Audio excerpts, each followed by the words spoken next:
Welcome to this week's episode of PreZence.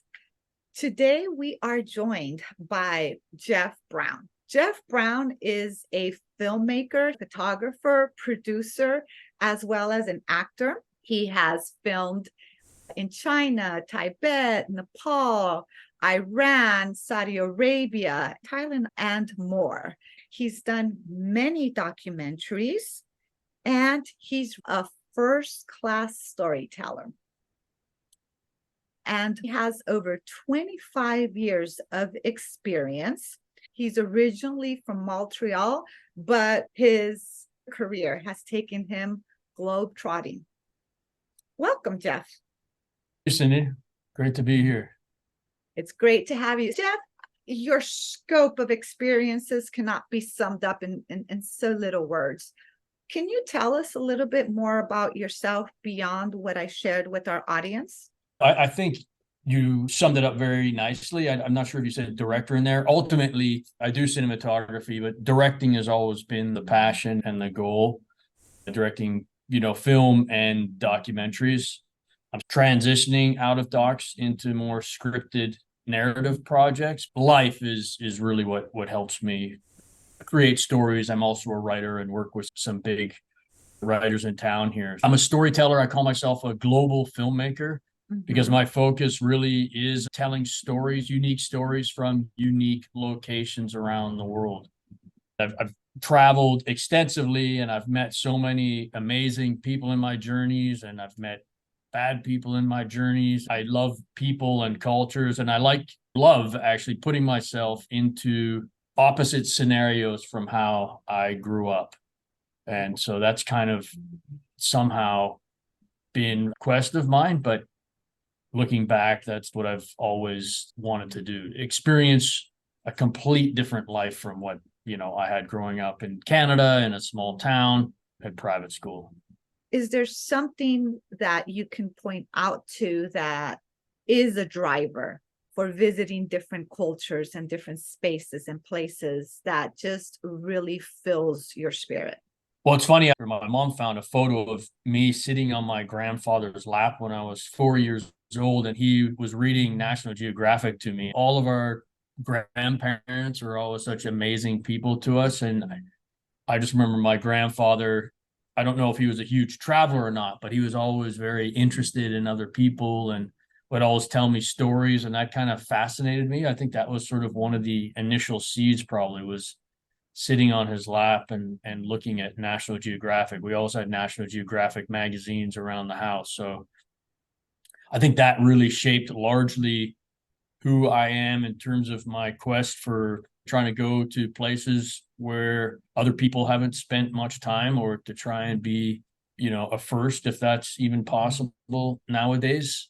Right. To meet different people really excites me. A lot of people get excited by eating at a Michelin star restaurant with, white tablecloths and big plates and small portions. I like that. Like, it's very nice and a pleasant moment, but somehow I love plastic tables and chairs, like sitting down in some village somewhere and having a beer and being with locals, and a mama and papa in the back making dinner.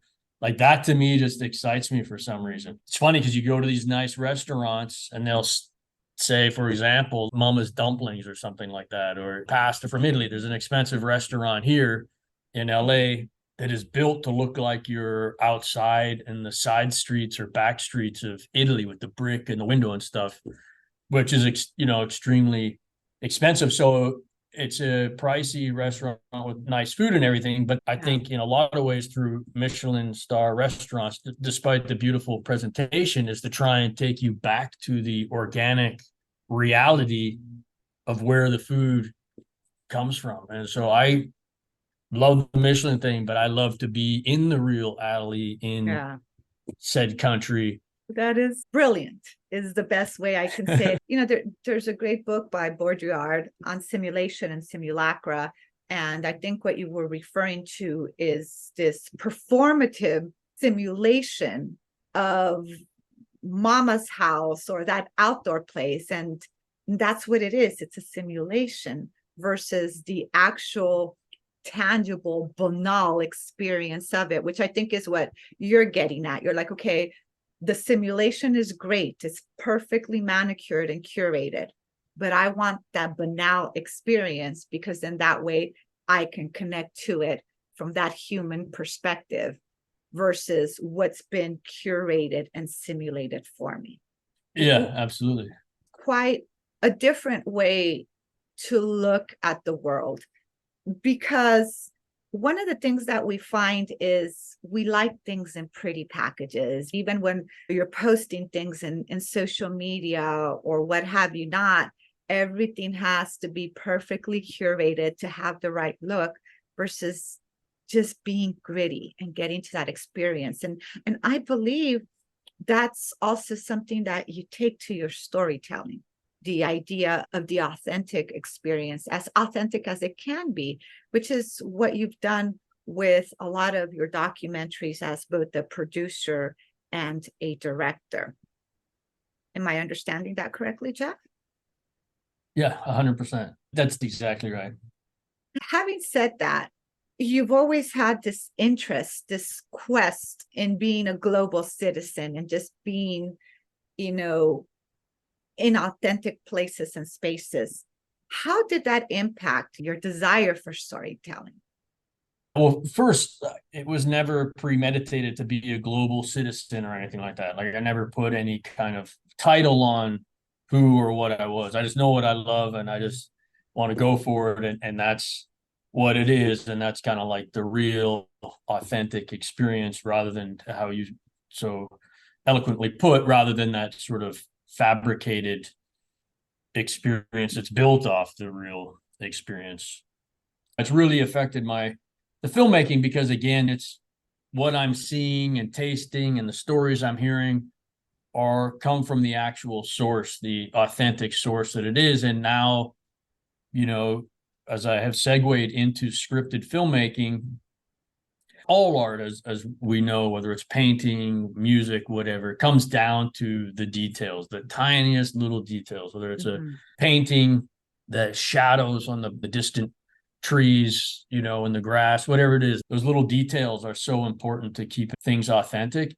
So I think with all the traveling that I've done and the experiences that I've been in allow me to make things organic and feel more authentic because I've been there. There's a lot of experts who have read stuff in books and may have researched this and that, watched this movie and that movie, and then they go to direct a scene that takes place somewhere else. But there's just something missing in it. And it's just those little details, which at the end of a movie, and also too, just for fun, you know, I go to the south of France quite a lot, and you walk into like a store and they have the postcards and the thing, like it's exactly like the cliched image that you would think to see if I were to show up on a set here in LA and they were building that south of France store. I might say, oh God, this is like way too on the nose. You know, I doubt it looks like that. But I can say authentically, okay, yeah, it does look like that. But let's just, you know, put the coffee here or make sort of slight adjustments.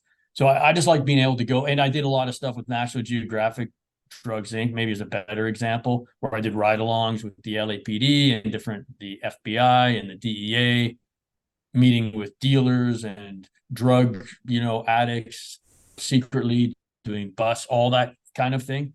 That's like largely what we see on TV today. And I think there's a lot of filmmakers and writers. Some have been able to do the research, but I think a lot haven't. And their research is based off of watching something on TV, which isn't really organic. But I've sat in the cars with the police officers. I know their dialogue. So if someone gives me a script or if I'm working on a script, I can say, let's make this little change and that little change. And this is not really how they would do it. And it's far more interesting to do this rather than this recycled kind of content that we see again and again. So I'm able to offer this different little nuances. That's what lends to the flavor, right?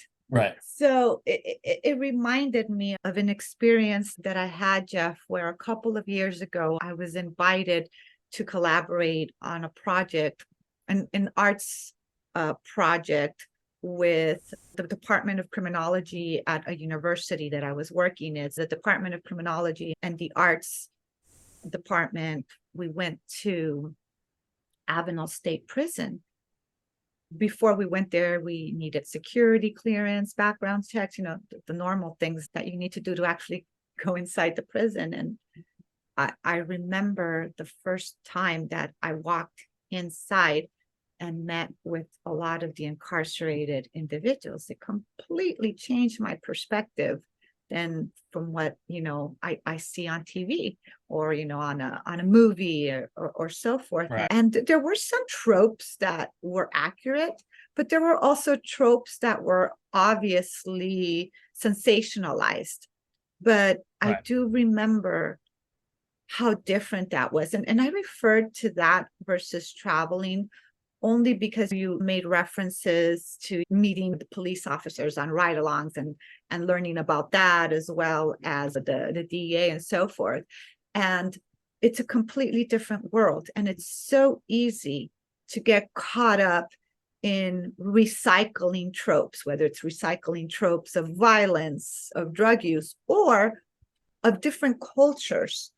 What do Right. you do to consciously avoid falling into those pitfalls of recycling tropes that may or may not be accurate? I mean, I consciously go to the area where I want to do the film about. So I've been working on this, as you know, Nigerian film that I've been trying to put together for 15 years. I heard the story 15 years ago. I was like, that'll make a great film, but I want to tell it from the perspective of a Nigerian teenager about him joining this gang of people. And so I started watching Nigerian movies, Nollywood, and I thought, I'm just this white guy with a V-neck sweater from private school watching these videos, trying to write a story from their point of view.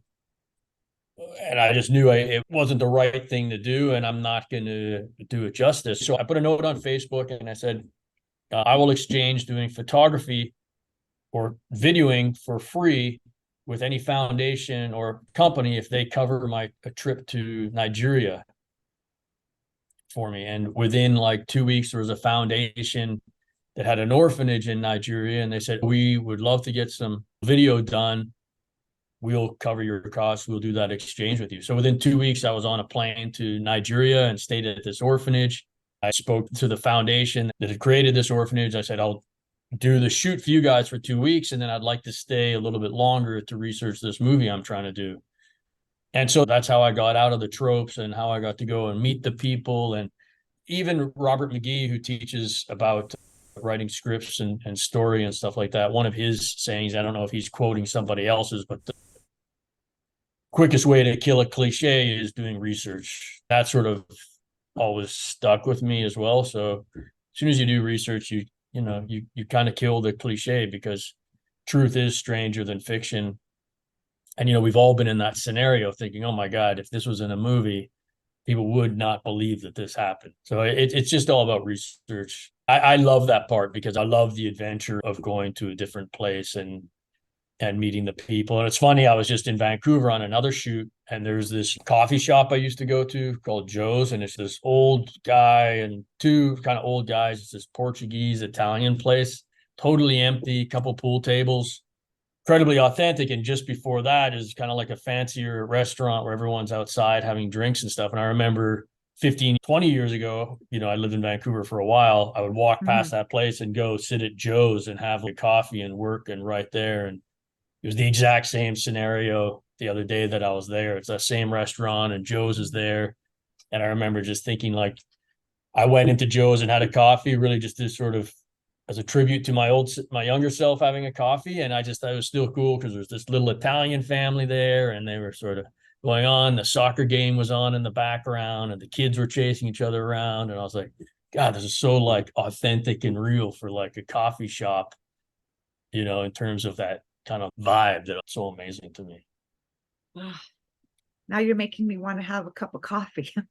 but I like to circle back to your trip to Nigeria. First of all, it sounds amazing.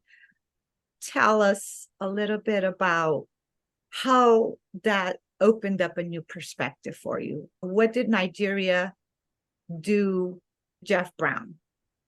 Well, Nigeria, I really fell in love. Everyone who knows me knows that I love Nigeria. We can all admit that Nigeria hasn't been portrayed well, and more often than not, unfortunately so, in the news. So there is a bit of that. But I just felt like it was so amazing and beautiful and kind. Like the orphanage was unbelievable, the churches and the priest, the father who overlooked the orphanage, and in the morning they had like a little prayer service and the kids would all sing. I was just blown away by how amazing and kind everyone was, and the music, honestly, the singing. And they would take me to some different churches around the village area, and just everything was just so grand to a certain extent. Like anywhere, there's good people and there's not good people. And I fortunately felt like I consistently kept meeting great, wonderful people. And why not? I've traveled all over the globe, and people, like think I'm crazy going to this place or that place. And really I'd say 95 to 99% of people on the planet are good, and through news and everything, we just hear about the 1% scenarios. I used to hitchhike a lot in the 90s and 2000s. And I remember people then were saying, oh, hitchhiking isn't like it used to be in the 70s. It's way more dangerous now. And now if I tell people that I hitchhiked back then, everyone's like, oh no, it's not like it was in the 90s. Everybody's always doing this kind of like weird comparison that doesn't exist. And would you be just as friendly today? There's not more bad people on the planet today than there was 20 years ago or 60 years ago. We just get a lot more information from around the world and hear more about the odd scenario of someone hitchhiking in some foreign country. And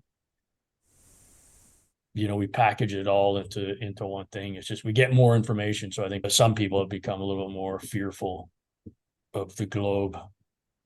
I really appreciate what you just said, Geoff, and I'd like to reiterate it. Is you made a beautiful point that the majority of the people on the planet, regardless of where you go, are good people.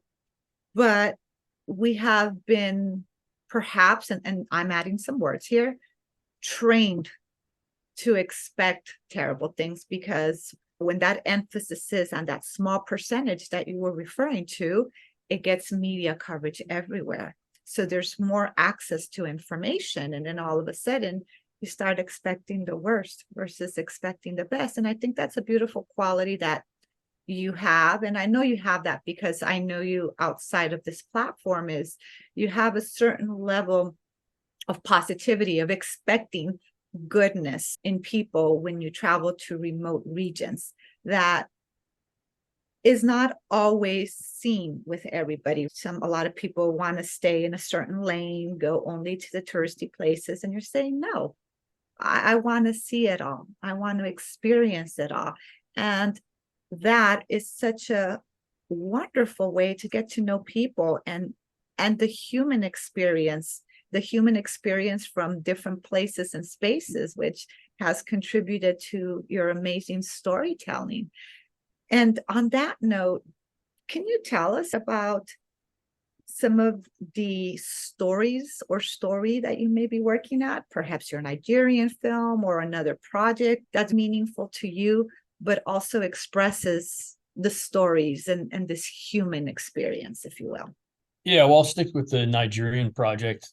It's the story of a kid who joins a gang of email conmen to try and get some money to move his family out of the Niger Delta. Originally, when I did my research, someone actually in Vancouver, Nigerian in Vancouver, said, do you know why they do the scams? I was like, I don't actually. And he told me about Ken Saro-Wiwa, who was a peaceful activist in a place called Ogoniland. In 1995, he was hung by the Nigerian military regime, and a lot of people, like Shell, was largely with them. He and 99 and others hung for staging these peaceful protests. And the guy told me that it's one way that they validate the scams. Chevron and these different corporations, Shell, export $60 billion a year of oil from the Niger Delta, and the villages see very little of that money. In fact, don't see any of it. And the water gets polluted and kills all the fish and the farmland. So it's their way of kind of stealing back. There was a fire burning in this village for 15 years. I met a guy here in LA, a shell fire, black smoke going through the village for 15 years. Tons of the kids there have asthma now. There's lots of stillborns. And they just finally put that fire out. So my story really, the window dressing is the Nigerian email scams, but the subtext in the world showcases why they're doing this in kind of a indirect way. Like, I don't want to make a film that's a political statement, but you get to see that world while you watch the film. It's a really great way to bring attention to a real problem that we don't know about here in the West. Yeah. So we judge so quickly and we just say, email scammers and this and that, but we don't hear their side of the story. And I know it makes some people aggravated when I have told this. People know people who got scammed from the email scams. But anyway, I like to play it out, throw it out there as a full story and allow people to understand where Nigerians are coming from.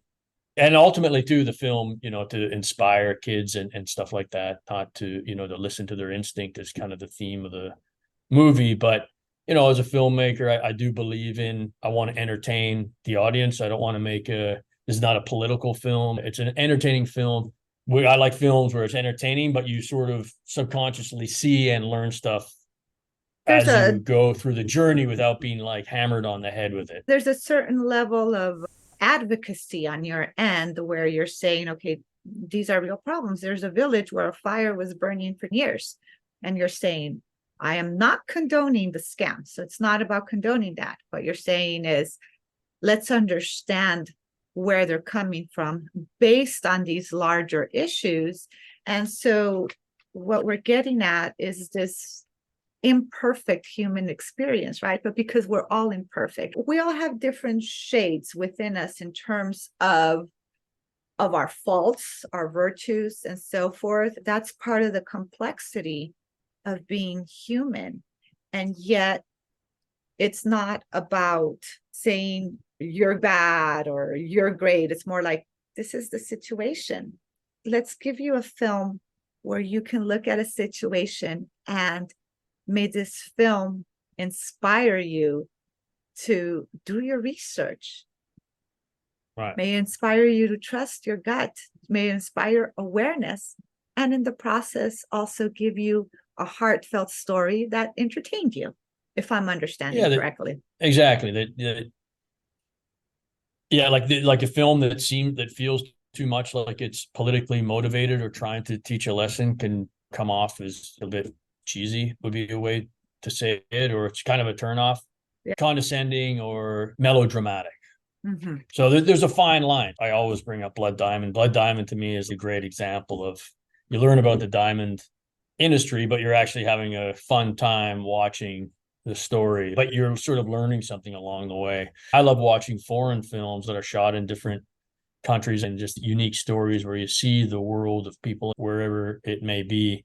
I just like that texture where we get to see more of the planet and their side of the story, so we're not so judgmental.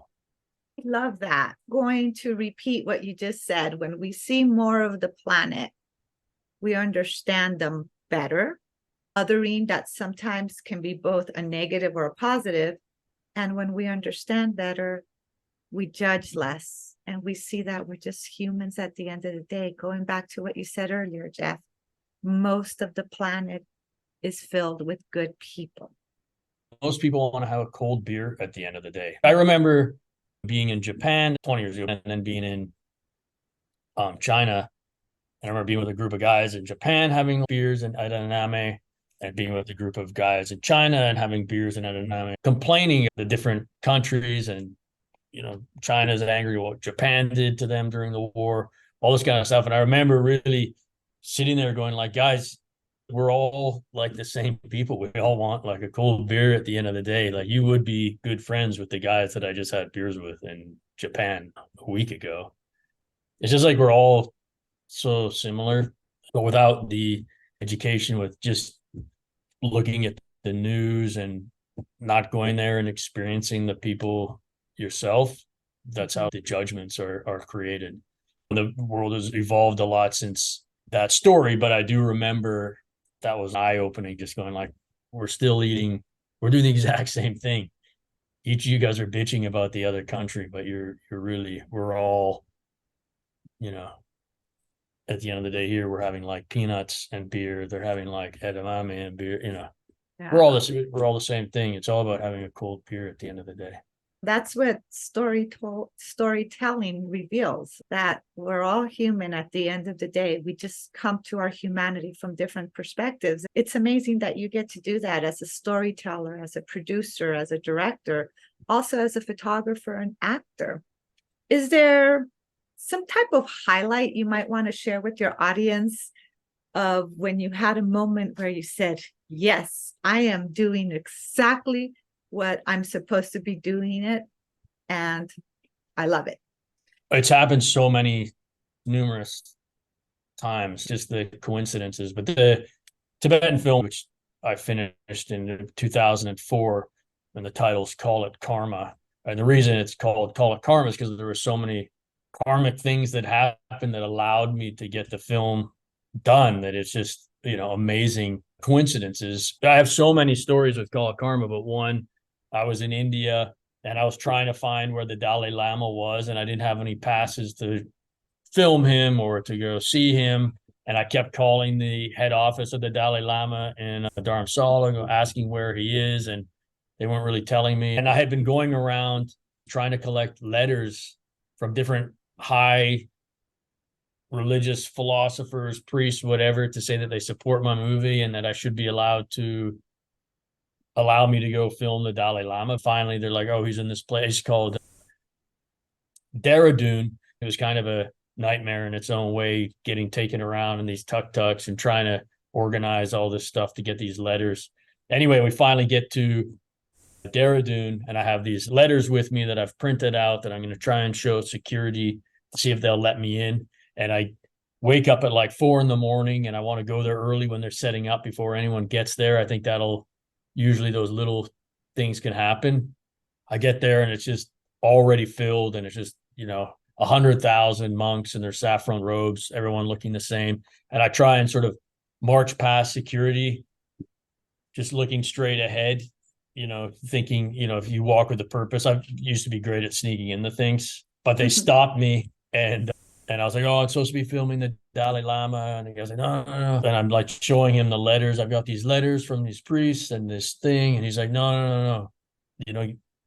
That's not enough, get out, kind of thing. And I remember I was just thinking, I was like, oh man, what am I going to do? And I looked to the left in this like sea of monks, and me and this one older monk kind of lock eyes for a second. And I think, God, I recognize that guy somehow. And he's like, Geoff.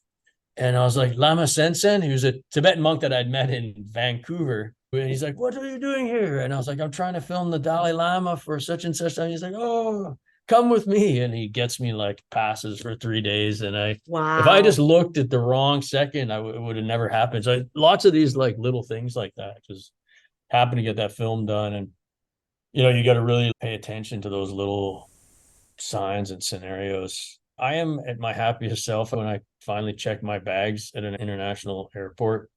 I'm just so happy.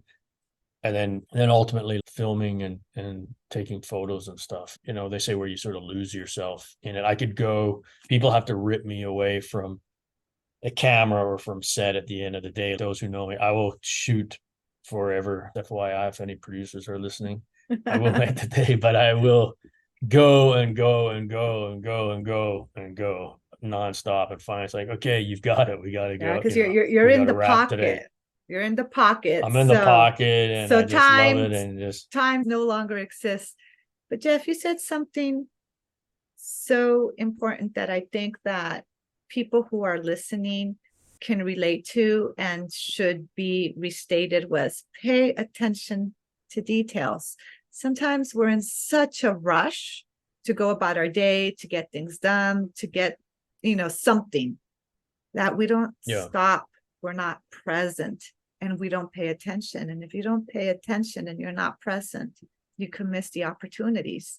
You were able to have that opportunity because you were being thoughtful, you were engaged, and you were present, and you were looking at the details. And that's just such a phenomenal story, not just of an aha, I'm doing what I'm supposed to be doing, but it also comes to show how important it is to have a sense of paying attention to the details coupled with self-awareness. Because when you have self-awareness, then you have awareness of the people around you. When you were looking at the monk whose name I'm going to ask you if you could say again, because I don't recall. Lama Tenzin.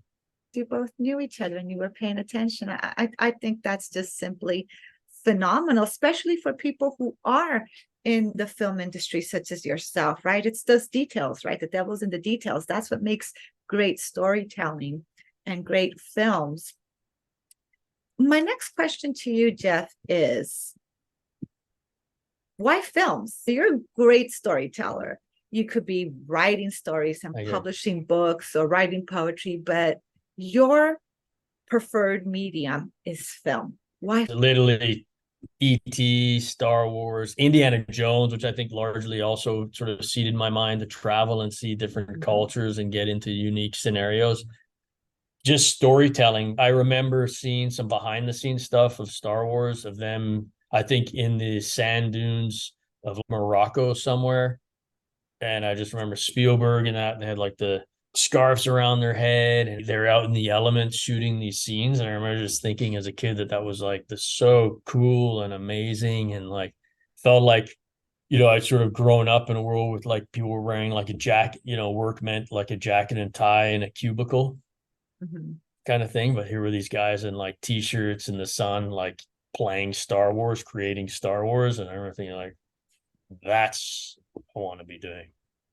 Like living that experience. I think I've always like even tried to quest to live that real like filmic experience, which I think a lot of us filmmakers do. Are like, oh my God, this is like a moment right out, you're sort of like walking along and you're like on a hike or whatever. And all of a sudden it's like, oh my God, I feel like I wish we had llama spread right now. Just like, having been on a couple of hikes with you and my partner, your partner, and other friends, I've seen you have those moments where you're like, oh, wow, this is epic. I need to take a photo. I need to film this. So I see the filmmaker in you is never on break. It's always seeing and taking the next shot. It's fabulous and inspirational.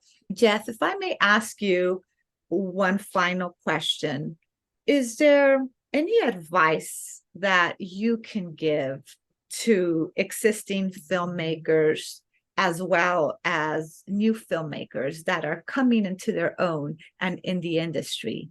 Anything that you can share based on your experience of being a filmmaker, producer, director, actor, and photographer? It's a good question. Two things. The first thing is, honestly, I would say go jogging 3 times or 4 times a week if it's only 30 minutes, or exercise. So much is out of our control to a certain degree. There's a lot of like dark, hard days. It is a grind. And it's very personal, and you're putting yourself out there all the time. So when you get rejected a billion times, it's not really soothing to the soul. There's no chicken soup for being rejected and with your personal ideas that you care about. But I think the thing is to stay healthy. I jog for 30 minutes, 3 to 4 times a week. Been 15 years trying to get this film made and just getting excited, and promises don't come through, and just feeling down. Just get like good shoes so your knees are going to be good shoes, sunglasses so your eyes are always good. So I think exercise, like just make yourself exercise 3 to 4 times a week, because after that, a shower and a smoothie, you feel good. That's one of my most important pieces of advice. Stay healthy. And another is, I believed in the thing of going out there and learning it on your own and doing it on your own, which I did a lot. I really make connections by being in the film school and workshops. I always did a lot of workshops, and I still to this day take lots of workshops. I keep learning, keep meeting people, never stop learning, never think you know enough. And I have a lot of the guys that I looked up to that inspired me as a filmmaker. But now that I'm 51, I'm also looking at younger people coming up who are making incredible films that are also inspiring me. I try not to have any real ego, as it were. I'm always happy to learn from whoever and happy to teach or share. I don't want to say teach, like share what knowledge I have with anyone. So I think it's just about being open and Wow. constantly learn, try and get into like good film classes and stuff like that. Thank you, Geoff. That is wonderful advice. You reminded me of, there's a Shaolin monk that I follow whose name, unfortunately, I cannot recall right now. But he posted this video where he says, we need to make ourselves strong again. And he was referring to physical exercise, because when we exercise, when we stay healthy, it does support our mental functions. It supports our creativity, and it releases basic things like dopamine within our nervous system so that we feel better. They're the feel-good hormones. I really appreciate that you said that, because you're the first guest to have said that so far. So thank you. And yes, and absolutely learn and network. Anybody in any industry can benefit. I know that I used to be a lot shyer and didn't always network as much as I could have when I was younger, and I'm doing better now. But it's okay to put ourselves out there, to meet people, to go take a class, do something different, and to be courageous and brave like you are, Geoff. Maybe we didn't use those words earlier, but there's a certain level of courage and bravery that it takes to hop on a plane, not know where you're going, and see what you're going to experience. And you've done that, going to many countries just so that you could do your research and understand people in a way that was not the traditional curated touristy experience. So thank you for giving us so much to think about. I've learned much listening from you today. I know that our guests have. And I know I said one last question, but I have another one. And this one's really the last one, I promise. If people wanted to learn more about you and the projects that you are working on, where can they go? I have a webpage, geoffbrowne.com, Geoff Browne, BROWNE.com. But ultimately, I think in terms of keeping up with me and everything is probably on Instagram at this stage, which is also at Geoff Browne, same spelling, GEOFFBROWNE. And if anyone, one thing that I like to do and aspire to do more is help people with filming in foreign countries. If people want to learn more about how to do that, how to drop in somewhere and create relationships, trusting, lifelong relationships. I still have in the Tibetan village now, they have WeChat and everything like that. So I'm still, the Tibetan monks I know text me every now and again with videos. I sort of kept in friends with everyone, a lot of people that I filmed with, creating relationships with people that are completely opposite to you, and building trust and how you can go into a foreign country and film, not only with documentary, but for bigger projects as well, where the crew is 100 people or however it is. I have a lot of advice that I'm happy to share and consult with, and ultimately direct for people who are looking to find a director that can sort of pick up last minute and go and get amazing content anywhere. Wonderful. Thank you. So you heard it. You can go to Geoff's website. You can follow him on Instagram. Once again, Geoff, thank you so much for joining us today. This has been a very rich and wonderful episode. I hope you have a wonderful rest of your day. Thank you, Cindy. I really appreciate being on this amazing show, and you have a lot of amazing other guests that I really look forward to listening to all the other interviews you're doing. Thank you. Thank you for joining us on PreZence.